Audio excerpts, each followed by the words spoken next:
Welcome to the Know Your World channel. Why are there not more people talking about the bizarre world of international laws? You won't believe some of these. From chewing gum to owning guinea pigs, seemingly innocuous actions can land you in hot water in certain corners of the globe. We're about to embark on a whirlwind tour of 10 countries, each with its own head-scratching legal peculiarity. Buckle up because things are about to get strange. Let's kick things off in Singapore, a nation renowned for its cleanliness and, well, its aversion to chewing gum. That's right, folks. In Singapore, popping a piece of gum can actually get you fined.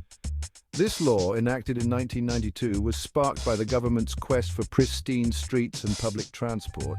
Apparently, gum stuck to sidewalks and under train seats was deemed a national crisis. Now, you might think this is a bit extreme, and you wouldn't be alone, but the Singaporean government argues that it's all about maintaining a pleasant environment for everyone. So if you're ever strolling through the meticulously clean streets of Singapore, remember to leave your chewing gum at home. Unless you have a hankering for a hefty fine, that is. Next up, we're hopping over to Switzerland, land of chocolate, cheese, and strict regulations on guinea pig ownership. You heard that right. In Switzerland, owning just one guinea pig is actually against the law. You see, the Swiss government takes animal welfare very seriously, and they recognize that guinea pigs are social creatures who thrive in the company of their own kind. So, to prevent these furry little potatoes from suffering from loneliness, owning just one is a no-go. Now, you might be thinking, what if I just want one guinea pig? I'm not ready for the commitment of two. Well, the Swiss government has thought of that too. They actually encourage guinea pig rentals or borrowing a companion for your little buddy. So if you're ever feeling lonely in Switzerland, just remember you can always rent a guinea pig.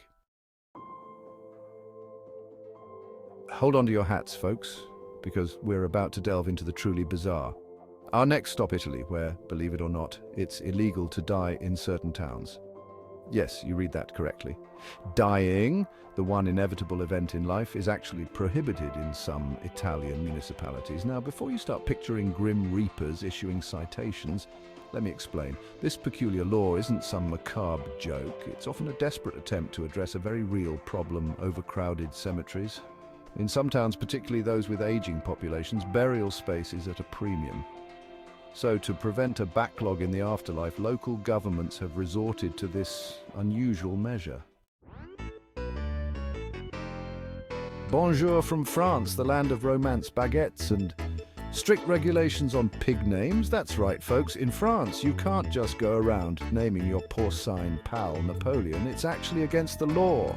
This quirky legislation dates back to 1804, and it's all about protecting the legacy of one very famous, or infamous, depending on your perspective, Frenchman, Napoleon Bonaparte. Apparently, naming your pig after the former emperor is considered insulting to the French people, even if your pig is particularly majestic and prone to wearing tiny hats.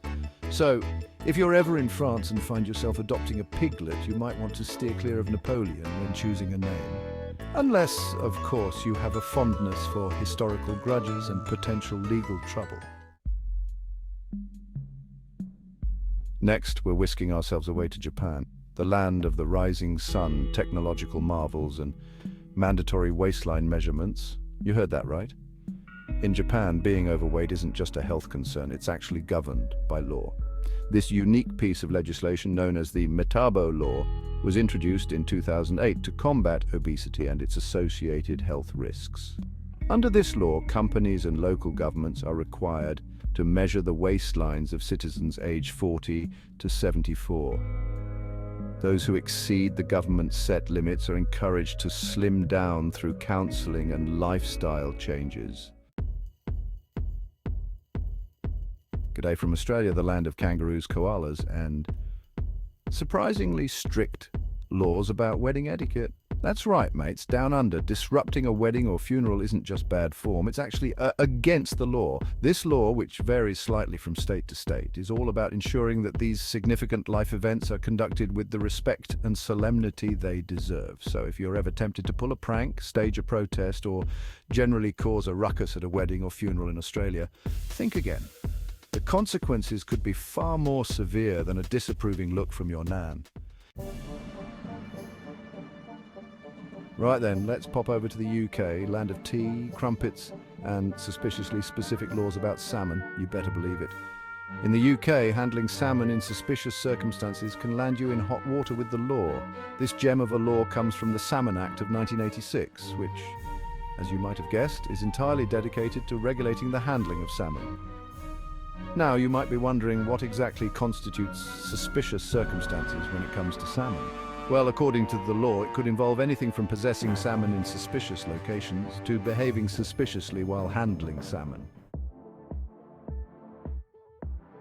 Next up, we're heading over to Canada, the land of maple syrup, politeness, and surprisingly strict regulations on how much loose change you can use in a single transaction.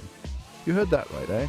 In Canada, paying for something with an excessive amount of coins isn't just considered a tad uncouth, it's actually governed by the Currency Act. This law sets specific limits on the number of coins you can legally use to pay for goods and services. Now, before you start emptying your piggy banks in protest, let me explain.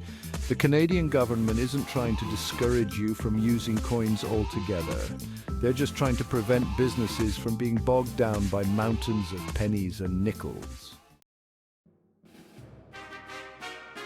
Next, we're jetting off to Thailand, the land of smiles, stunning temples, and laws against stepping on money? You read that right. In Thailand, disrespecting the local currency is a serious no-no. This law stems from the fact that Thai banknotes feature the image of the revered king of Thailand. Stepping on the king's image, even if it's on a banknote, is considered deeply disrespectful. Now, before you start tiptoeing through the streets of Bangkok, let me clarify. This law isn't just about literal stepping. It extends to any action that could be perceived as defacement or disrespect towards the king's image on the currency. And last but not least, we're cruising over to Germany, the land of beer, pretzels, and surprisingly strict rules about running out of fuel on the Autobahn. You better believe it. In Germany, the Autobahn is famous for its lack of speed limits on certain sections. But here's the catch. Running out of fuel on this highway is not only inconvenient, it's actually illegal. This law stems from the fact that stopping on the Autobahn, especially at high speeds, can be incredibly dangerous. It can lead to accidents and cause major traffic disruptions. So, if you're planning a road trip on the German Autobahn, make sure you keep an eye on your fuel gauge. Running out of gas could land you with a hefty fine and a lecture from a very stern German police officer. Thanks for watching. If you enjoyed this video, don't forget to like, comment, and subscribe for more fascinating content. See you next time.